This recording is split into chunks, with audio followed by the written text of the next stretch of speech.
Hi குட்டீஸ். ஆச்சு ஒரு குட்டி கதை சொல்ல போகிறேன். ஒரு டீச்சர் இருக்காங்க.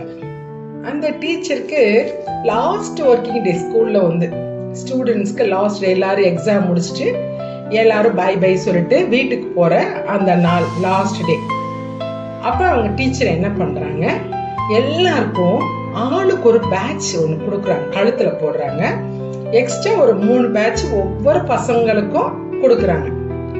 அந்த பேட்ச்ல என்ன எழுதியிருந்ததுன்னா, நீ என் வாழ்க்கையில் இனிமையை ஏற்படுத்தினாய் அப்படின்ற ஒரு வாசகம், ஒரு சென்டென்ஸ் இருக்கு. அதை கொடுத்தோன்னா எல்லா ஸ்டூடெண்ட்ஸ்க்கும் பயங்கர ஹாப்பி. அடடா, டீச்சர் நம்ம மேல இவ்வளவு அன்பு வச்சிருந்திருக்காங்க, நமக்கு தான் தெரியாம போச்சே அப்படின்னு எல்லா ஸ்டூடெண்ட்ஸும் பேசிக்கிறாங்க. அதுல ஒரே ஒரு பையன் மட்டும் என்ன பண்றான், ஓகே இந்த 3 பேட்சை நம்ம யாருக்கு கொடுக்கலாம் அப்படின்னு யோசிக்கிறான். அப்ப என்னன்னா, ஒரு லாஸ்ட் இயர்ல ஒரு ப்ராஜெக்ட் பண்ணிருப்பாங்கல்ல, இந்த ப்ராஜெக்ட் பண்றதுக்கு ஒரு இண்டஸ்ட்ரிக்கு போயிருப்பாங்க, ஒரு தொழிற்சாலைக்கு போயிருப்பாங்க. அங்க இருக்க ஒரு அசிஸ்டன்ட் மேனேஜர் தான் உங்களுக்கு ஹெல்ப் பண்ணிருப்பார். அப்ப நம்ம போய் இந்த மேனேஜரை பார்த்து இந்த பேட்சை கொடுக்கலான்னு சொல்லிட்டு நேரா அவர்கிட்ட போறாரு. இந்த பையன் போயிட்டு அவர் கையில இந்த பேட்சை கொடுத்துட்டு மீதி இருக்க 2 பேட்சையும் அவர் கையிலேயே கொடுத்துட்டு வந்துடுறாரு. அந்த அசிஸ்டன்ட் மேனேஜர் இருக்கார்ல, அவர் அதை பார்த்தோன்னா அவருக்கு ரொம்ப ஹாப்பி ஆயிடுச்சு. ஓகே, இந்த கையில இருக்க 2 பேட்சை யாருக்கு கொடுக்கலாம்னு யோசிக்கிறார். ஓகே, நம்மளோட ஒரு சீனியர் மேனேஜர், ஹெட்டான மேனேஜர் இருப்பாங்கல்ல, பெரிய மேனேஜர், அவர்கிட்ட போய் கொடுக்கலாம். அவரு கொஞ்சம் சிடுன்னு இருப்பாரு, கொஞ்சம் யார்கிட்டயுமே சிரிச்சு பேச மாட்டாரு, எல்லார்ட்டையும் ரொம்ப ஸ்ட்ரிக்டா இருப்பாரு. அதனால நம்ம அவர்கிட்ட போய் அந்த பேட்சை கொடுக்கலான்னு இவர் போறாரு.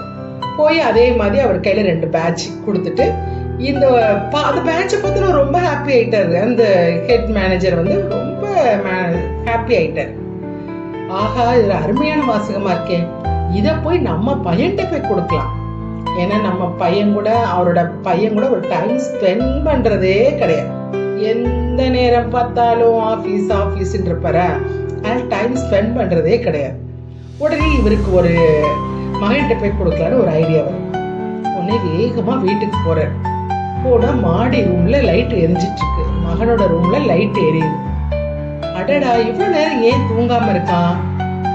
ஓகே, நம்ம போய் பையனை கூப்பிட்டு கொடுக்கலான்னு வேகமா வீட்டுக்குள்ள போய் பையனை பேர் சொல்லி கூப்பிடுறாரு.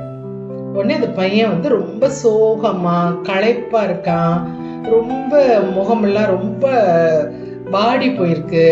மெதுவா கீழே இறங்கி வர்றான். வந்த உடனே அவனை பக்கத்துல கூப்பிட்டு, நீ என் வாழ்க்கையில் இனிமையை ஏற்படுத்தினாய் அப்படின்ற பேட்சை வந்து அந்த பையன் நெத்தில முத்தம் கொடுத்துக்கிட்டு அந்த சட்டையில அவர் பின் பண்றாரு இந்த பேட்சை. அத பார்த்த உடனே அந்த பையன் ஓன்னு அழுகுறான், பயங்கரமா அழுகுறான். அவருக்கு ஒண்ணுமே புரியல. மகன் சந்தோஷப்படுவான்னு நினைச்சிட்டு அவரு பண்ணா அவன் பயங்கரமா அழுகுறான். அவருக்கு ரொம்ப பதஷ்டமாயிடுச்சு. என்னப்பா, ஏன் அழுகிற, என்ன பிரச்சனை, ஏன் அழுகிற அப்படின்னு. இல்லப்பா, நீங்க 1 மணி நேரம் கூட என் கூட உட்காந்து பேசுறதே கிடையாது. நீங்க ஆபீஸ் ஒர்க் இப்படியே இருக்கீங்க, என்கிட்ட சரியா சிரிக்க கூட மாட்டீங்க, பேசக்கூட மாட்டீங்க. அதனால எனக்கு மனசு ரொம்ப வேதனையா இருந்துச்சு.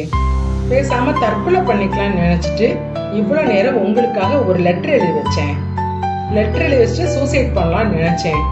ஆனா நீங்க வந்து எனக்கு இந்த பேட்சை கொடுத்துட்டு நான் எவ்வளவு ஒரு தப்பா உங்களை பத்தி நினைச்சிட்டேன்றது புரிய வச்சுட்டீங்கப்பா அப்படின்னு சொல்லிட்டு அழுகிறான். இல்லாட்டி எனக்கு நைட்டே நான் வந்து சூசைட் பண்ணி இறந்து போயிருப்பேன்ப்பான்னு அழுகிறான். அவருக்கு அவரோட தப்பு புரிஞ்சிருச்சு.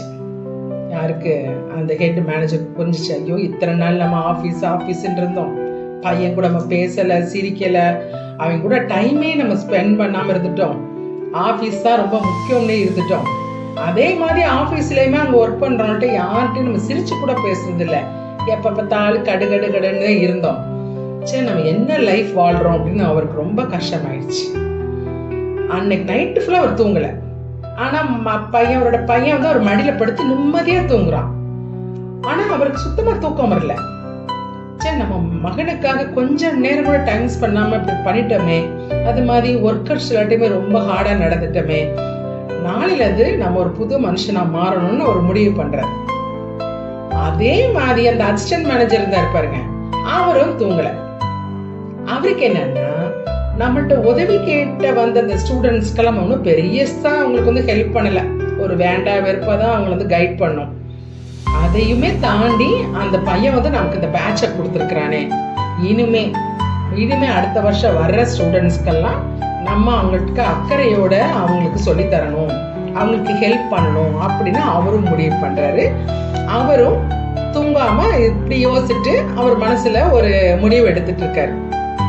அதே மாதிரி இந்த பையனும் தூங்கல.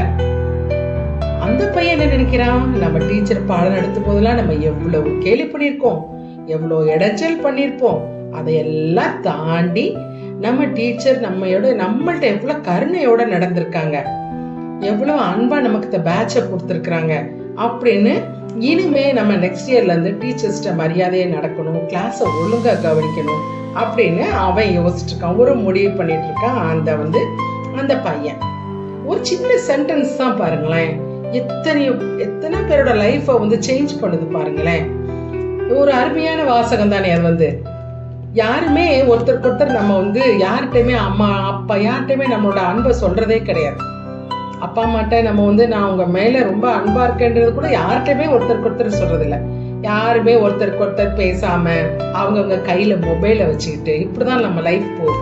ஒண்ணு டிவி பார்ப்போம், இல்லாட்டி மொபைல் பார்ப்போம், இவ்வளவுதான் இருக்கு. ஒருத்தருக்கு வீட்லயே ஒருத்தருக்கு பேசாம இப்படிதான் நம்ம லைஃப் போயிட்டு இருக்கு. எல்லா ஃபேமிலிலயும் இப்படிதான் போகுது.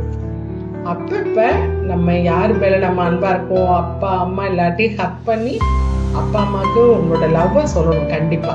அது மாதிரி அக்கா தம்பி தங்கச்சி எல்லாருக்கிட்டே உங்களோட லவ்வ சொல்லிட்டே இருக்கணும், சரியா? அதே மாதிரி வெளியும் போனாலுமே எல்லார்ட்டையும் ஹார்ஸா நடந்துக்க கூடாது. மேக்சிமம் ஸ்மைலா நடந்து உங்க கோவத்தை யார்கிட்டையும் ஒரு கோவத்தையும் காமிக்கவும் கூடாது, சரியா?